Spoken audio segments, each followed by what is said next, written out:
Então, pessoal, nessa semana 4, para a gente fechar o PET volume 2, né? Nós vamos falar de propriedades coligativas, vamos falar principalmente de osmose, né? E aí, o que que é a osmose? A definição básica de osmose é que ela é a passagem espontânea de um solvente por uma membrana semipermeável, indo de uma solução menos concentrada, ou de um solvente puro, para uma solução mais concentrada ou menos diluída, né? O importante é a gente destacar aqui alguns conceitos, principalmente agora o conceito de membrana semipermeável, né? O que que é uma membrana semipermeável? A membrana semipermeável é aquela que deixa, né, passar somente o solvente, tá? Então, por exemplo, se eu tiver uma solução de água com açúcar, por exemplo, né? Ela vai deixar passar entre as duas partes aqui que estão separadas dessa solução somente as moléculas de água. Então, observe esse exemplo aqui. Do lado esquerdo aqui a gente tem uma solução menos concentrada, né? Aqui você tem uma solução, as bolinhas pretas representam moléculas de água e as bolinhas azuis representam moléculas de açúcar. Então, aqui você tem uma solução com muito menos açúcar do que a solução do lado direito. Então, do lado esquerdo, você tem uma solução de baixa concentração, né? O símbolo de concentração a gente usa esse colchete. Então, aqui está menos concentrado. Do lado direito, você já tem uma solução de maior concentração.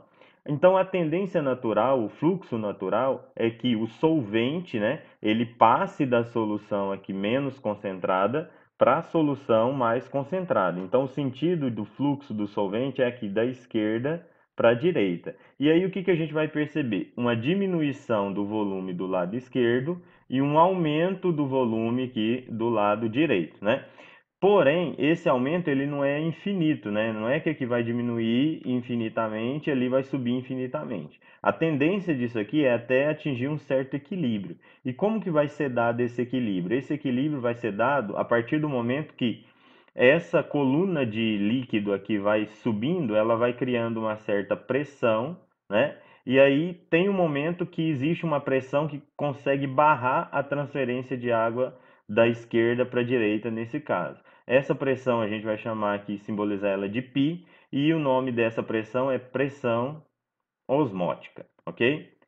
E o que que é a ideia da pressão osmótica? A pressão osmótica, então, é justamente o quanto de pressão eu devo fazer ou o sistema fará para que ele atinja o equilíbrio, ok?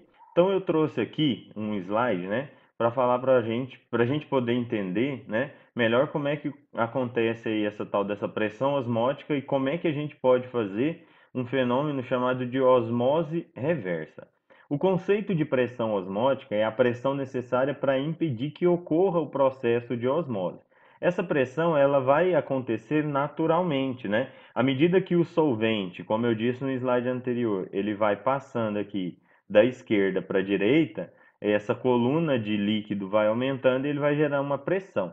Essa pressão aqui, né, que ele chamou aqui de pressão externa, se ela for a pressão suficiente para poder impedir o processo de passagem, no caso da água, né, para o lado direito, aí a gente chama isso aqui de pressão osmótica, ok?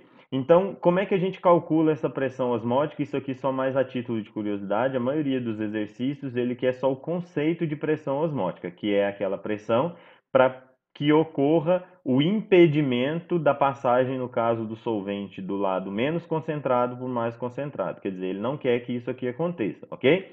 Que seria impedir a osmose, tá? A fórmula é π é igual a N vezes R vezes T dividido por V. Esse N aqui, ó, é o número de mols da solução, né? O R é uma constante universal, chamada de constante universal dos gases. O valor dele é 0,082, mas vocês não vão precisar utilizar isso, não se preocupem. O T é a temperatura e o V aqui é o volume dessa coluna de líquido aqui, tá? Então, é importante a gente falar que, no caso da pressão osmótica, o conceito é mais importante até do que o próprio cálculo, tá? E aí a gente entra com a ideia do que é a osmose reversa. A osmose reversa, ela acontece quando eu aplico uma pressão maior que a pressão osmótica. E aí eu forço a passagem de volta do solvente, né, que estava indo aqui para o meio mais concentrado, ele volta para o meio menos concentrado.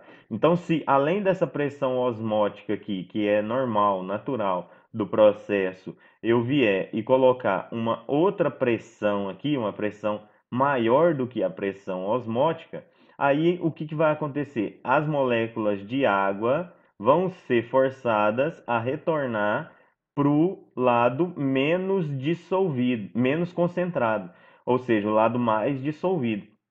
E esse caminho é o caminho contrário, reverso da osmose.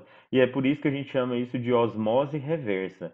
A osmose reversa, ela tem uma aplicação muito importante que é na dessalinização da água do mar. Então, nas máquinas, né, que tiram o sal da água do mar, né, para poder deixar essa água potável, ocorre o processo de osmose reversa. Você tem ali um pistão fazendo uma pressão para que a água ela retorne para o lado menos concentrado.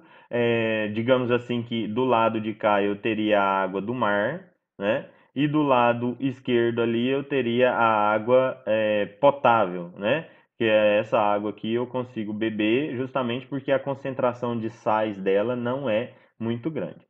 Porém, a gente também precisa discutir agora, né, como é que esse processo de osmose, vamos pensar assim, está associado ao nosso organismo, né? Então, dependendo da concentração de sais nos líquidos que a gente ingere, por exemplo, vai acontecer aí o processo de osmose, né? É a forma com que a célula tem de receber água para o seu interior, mas dependendo da concentração desses sais nesses líquidos que a gente bebe, pode acontecer aí o processo de desidratação da célula. Ou seja, a água, ao invés de entrar no interior da célula, ela vai sair da célula. Vamos dar uma olhada nisso?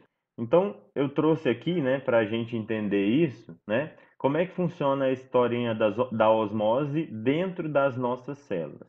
Existem, né, quando a gente ingere algum líquido, essa solução que a gente ingere pode ser uma solução hipotônica, pode ser uma solução isotônica e pode ser uma solução hipertônica, tá?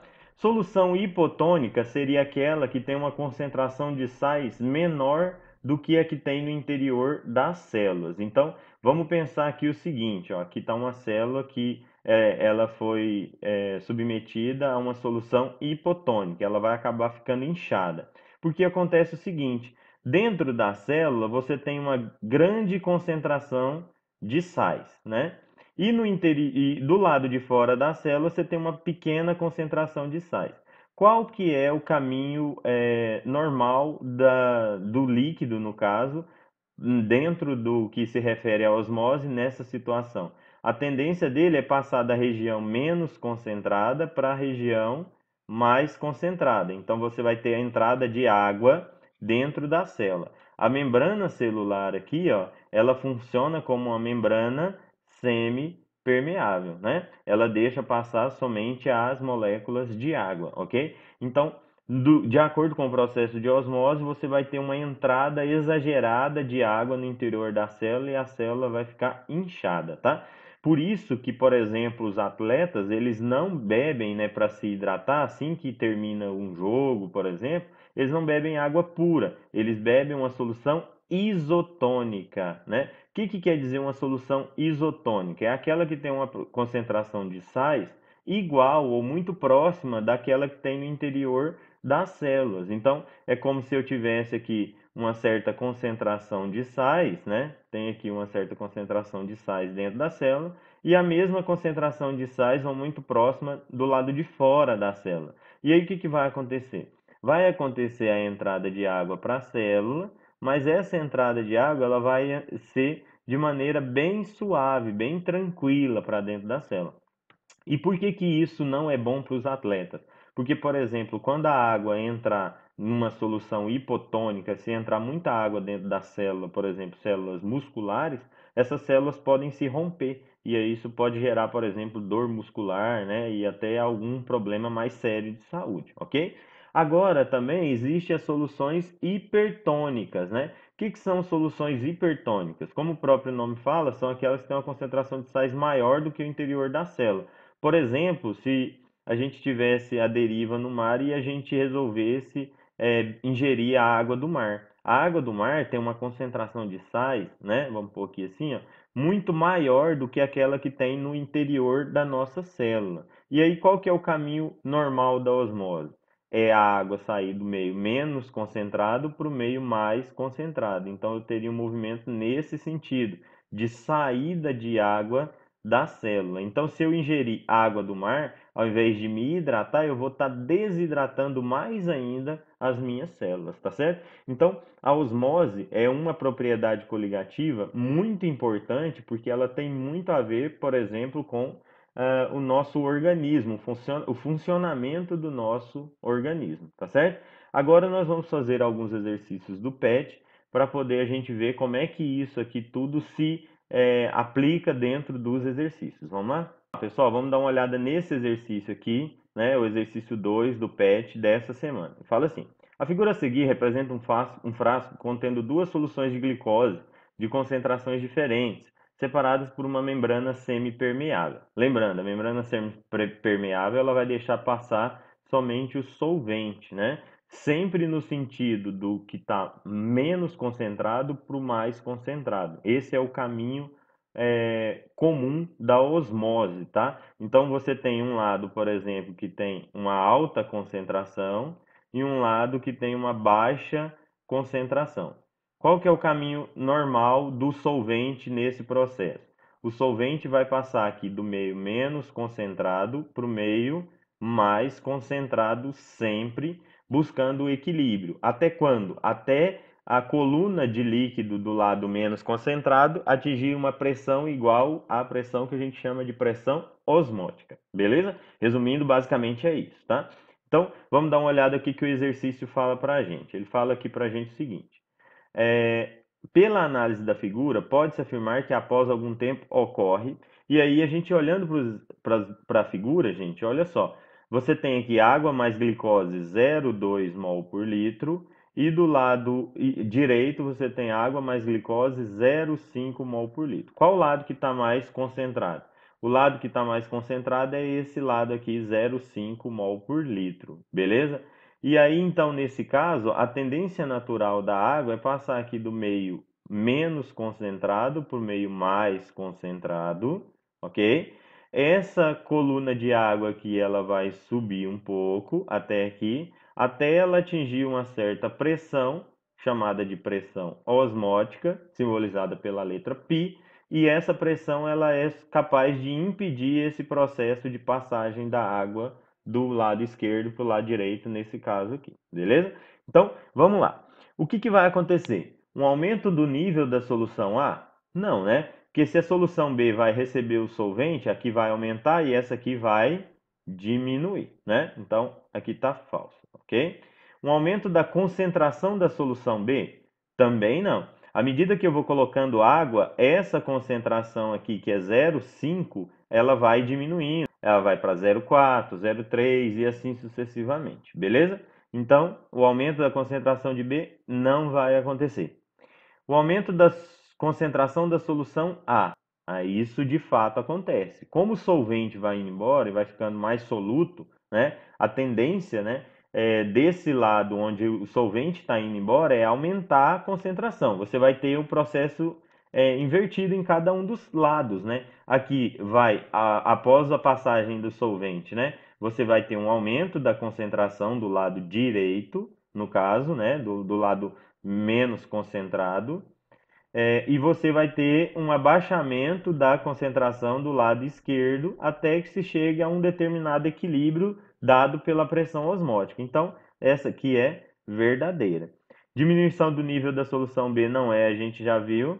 A diminuição da concentração da solução A não é possível. Se está perdendo solvente, aumenta a concentração. A resposta aqui é a letra C, ok? Lembre-se sempre, gente, a osmose é a passagem do solvente, somente do solvente, do meio menos concentrado para o mais concentrado. Isso altera o nível, né, das colunas de líquido de cada um dos lados e também altera as concentrações de cada um dos lados até que se atinja a pressão osmótica. Agora vamos ver mais um exercício para a gente poder aplicar aqui dentro do que a gente está vendo, que é a osmose. Vamos lá? Então, o outro exercício que eu trouxe aqui é o exercício 3, né? Que também é do PET, e ele fala assim, ó, entre os fatores referidos a seguir, que é o número 1, fala, uma solução de sal de cozinha em água pode permanecer líquida, mesmo quando resfriada até menos 20 graus Celsius, sendo tal propriedade utilizada na fabricação do sorvete. Então, vamos dar uma olhada aqui comigo o seguinte, essa propriedade do abaixamento da temperatura de fusão, né, é o que a gente viu semana passada. Então, isso aqui está associado ao que a gente chama de crioscopia. Beleza? Ok? Propriedade coligativa chamada crioscopia. Número 2. O açúcar adicionado à salada de frutas provoca um aumento no volume do caldo. Olha só. Quando eu coloco o açúcar na salada de fruta, então eu tenho ali, por exemplo, um pedacinho de fruta, né? E aí eu coloco açúcar do lado de fora, né? Quando eu coloco esse açúcar, vocês concordam comigo que eu estou aumentando a concentração aqui do lado externo da fruta, né? Do lado de fora? O que é a tendência? A tendência é o solvente, que no caso é a água, né?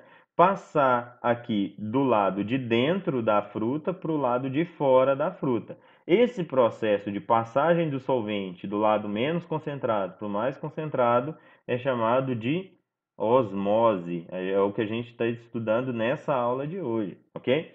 Número 3. A adição de sal de cozinha à carne bovina na utilização do charque. O que acontece também? A gente tem lá assim um pedaço de carne aqui e aí a gente coloca sal do lado de fora da carne. Qual que é a tendência? É que a água de dentro da carne passe para o lado de fora, essa água saindo aqui para o lado de fora, saída do lado menos concentrado para o mais concentrado, é chamada de osmose. Aí por que isso conserva a carne, né? É porque alguns micro-organismos precisam de água para poder sobreviver, né? E fazer a decomposição dessa carne. Se não tem água, aí você tem a conservação dessa carne por um tempo maior. Então aqui também nós temos um fenômeno que está associado a osmose. Sempre quando for secar, né, passar o solvente de um lado menos concentrado para o mais concentrado, você tem a osmose, ok? O ponto de ebulição da água do mar é maior do que o ponto de ebulição da água pura. Aí, mexeu com o ponto de ebulição devido à presença de soluto, aí a gente está falando de ebulioscopia, tá? Não é de osmose. Então, a gente tem se mexe com o ponto de fusão, né? É crioscopia. Se mexe com o ponto de ebulição, é ebulioscopia.